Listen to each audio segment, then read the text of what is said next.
मुजफ्फरनगर की राजनीति एक बार फिर बयानबाजी के तूफान में फंसती नजर आ रही है। हिंदू युवा वाहिनी के क्षेत्रीय संगठन महामंत्री प्रहलाद पाहूजा ने समाजवादी पार्टी और उसके जिला अध्यक्ष जिया चौधरी को लेकर बेहद तीखे और विवादित बयान देकर सियासी माहौल गर्मा दिया है। पाहूजा ने जिया चौधरी पर अमर्यादित टिप्पणी करते हुए उन्हें मानसिक रूप से अस्वस्थ बताया और यहाँ तक कह दिया कि यदि इलाज की जरूरत पड़ी तो उसका खर्च हिंदू युवा वाहिनी उठाएगी। उन्होंने समाजवादी पार्टी को गुंडा पार्टी बताते हुए आरोप लगाया कि सत्ता में रहते हुए सपा नेताओं ने कानून व्यवस्था को ताक पर रखा।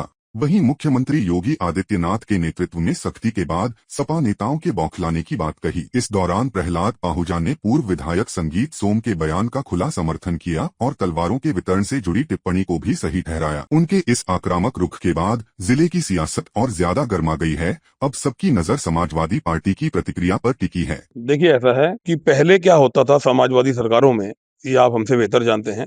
जो जिला अध्यक्ष होता था वो डीएम से भी ज्यादा पावर रखता था और इनको जो माफिया थे, इनके जो इनके संरक्षक थे, उनके लोग द्वारा काम किया जाता था। जब जिला अध्यक्ष जाता था थाने में तो थानेदार अपनी कुर्सी छोड़ देता था और छोड़ने के बाद में वो वहां बैठता था। अब ये बेचारे हताश हुए हैं, इनको कोई पूछ नहीं रहा है। योगी आदित्यनाथ जी ने ये जो माफिया हैं, जो इनके संरक्षक थे समाजवादी पार्टी के, उन सबको नेस्त नाबूद कर दिया है। सबके घरों में बुलडोजर चल गया है। अब ये बेचारे हताश हैं, परेशान हैं, एक सिपाही भी इनको पूछ नहीं रहा है। इसी बारे में मुझे तो लगता है मानसिक रूप से जो है बीमार हो चुके हैं जिया चौधरी जी। और जिस तरीके से उन्होंने संगीत सोम के बारे में बोला है, वो हमारे बड़े भाई हैं और हिंदू संगठनों को उन्होंने टारगेट किया है। अगर हिंदू संगठन इकट्ठे होकर आ गए तो जिया चौधरी को मुंह छुपाने की जगह नहीं मिलेगी, भाग जाएंगे। उनको यह हल कर दिया जाएगा उनका कि उनको जिला मुजफ्फरनगर में कोई संरक्षक नहीं देगा। देश की बात सुनिए, बांग्लादेश में जिस प्रकार से हिंदुओं को पर नरसंहार हो रहा है, उस मामले में आज तक जिया चौधरी ने या इनके समाजवादी पार्टी के जो राष्ट्रीय अध्यक्ष हैं, उन्होंने कोई बयान जारी नहीं किया है, क्योंकि उनको हिंदुओं से कोई लेना देना नहीं है। उनको सिर्फ अपना मुस्लिम वोट बैंक बनाना है, उनके संरक्षक में काम करना है, उनकी ही लोलो पोछो करनी है। जिस तरीके से संगीत सोम ने कहा है, हम उसके समर्थन में हैं, उनके साथ हैं। संगीत सोम ने कोई भी ऐसी बात नहीं करी जो गलत हो। शाहरुख खान को उन्होंने गद्दार कहा तो इसमें कोई दो राय नहीं है, शाहरुख खान गद्दार है। पीछे जब आपदा आई थी तो पाकिस्तान को वो पैसे दे के आया था। आज एक भी शब्द उन्होंने बांग्लादेश के हिंदुओं के पक्ष में नहीं बोला।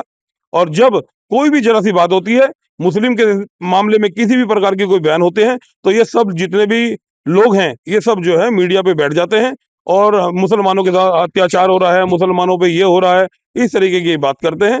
जबकि इस तरीके की कोई घटना नहीं है, हिंदुओं के पक्ष में नहीं बोलते। ये हिंदू विरोधी हैं, ये भगवा विरोधी हैं।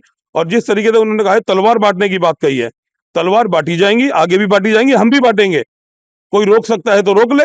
अगर कोई आदमी अपना संरक्षक कर रहा है, अपनी सेफ्टी के लिए अपने घर में हथियार रख रहा है, ये तो बंदूकें रखते हैं, ये तो फैक्ट्रियां चला गए, उनमें जो सामान रखते हैं। अगर कोई तलवार रख रहा है, कोई रख रहा है सामान अपनी सेफ्टी के लिए, तो उसको रखनी चाहिए। उसमें क्या दिक्कत है इनको? जिया चौधरी जो है मानसिक रूप से परेशान है। मुझे लगता है उनको इलाज की जरूरत है। सरकारी हॉस्पिटल में मैं जो सीएमओ है उनको बोल दूंगा, वो वहां जाएं और अपना इलाज कराएं। अगर उनके इलाज में कोई पैसे की कमी है तो हिंदू युवा वाहिनी उनका इलाज कराने को तैयार है। सारा जो भी खर्च आएगा वो हम देने को तैयार है।